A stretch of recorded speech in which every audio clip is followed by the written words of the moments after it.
Ndege mbili za timu ya maonyesho ya anga Ufaransa Patrol de France zimeanguka baada ya kugongana angani wakati wa mazoezi karibu na kambi ya jeshi la anga ya 113 huko Saint-Dizier mashariki mwa Ufaransa.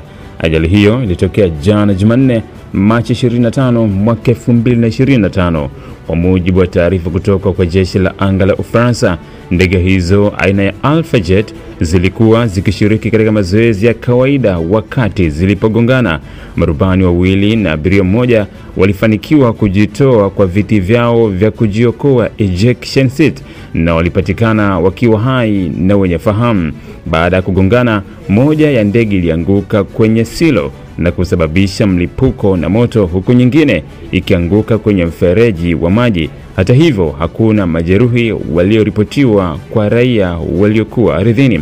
Waziri wa jeshi la ulinzi wa Ufaransa alithibitisha tukio hilo na kueleza kuwa huduma za dharura zilifika haraka katika eneo la ajali kushughulikia hali hiyo. Meya wa Saint-Dizier alitoa taarifa kuwa wakazi wa eneo hilo aliwataka kuwa watulivu, huku akieleza kuwa uweledi wa marubani umechangia kuzuia madhara zaidi kwa raia. Jeshi la anga la Ufaransa limeanzisha uchunguzi wa kina ili kubaini chanzo cha ajali hiyo. Timu ya Patrol de France ni moja ya vikosi vya maonyesho ya anga maarufu barani Ulaya, ikijulikana kwa ustadi wake wa kuruka kwa nidhamu kali na ufanisi mkubwa.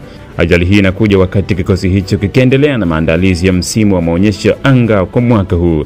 Jeshi la anga linatarajiwa kutoa taarifa zaidi baada ya uchunguzi kukamilika. Dataflow inakuletea uhuru wa kukamilisha chochote na internet ya uhakika. Kuwa hewani muda wote, popote ulipo, utakuwa na internet ya uhakika. Ni salama na huunganisha kwa haraka. Ina nguvu hata sehemu zenye msongamano. Pata data mtelezo yenye kasi kwa gharama nafuu. Wasiliana nasi. Tembelea tovuti yetu www.dataflow.co.tz.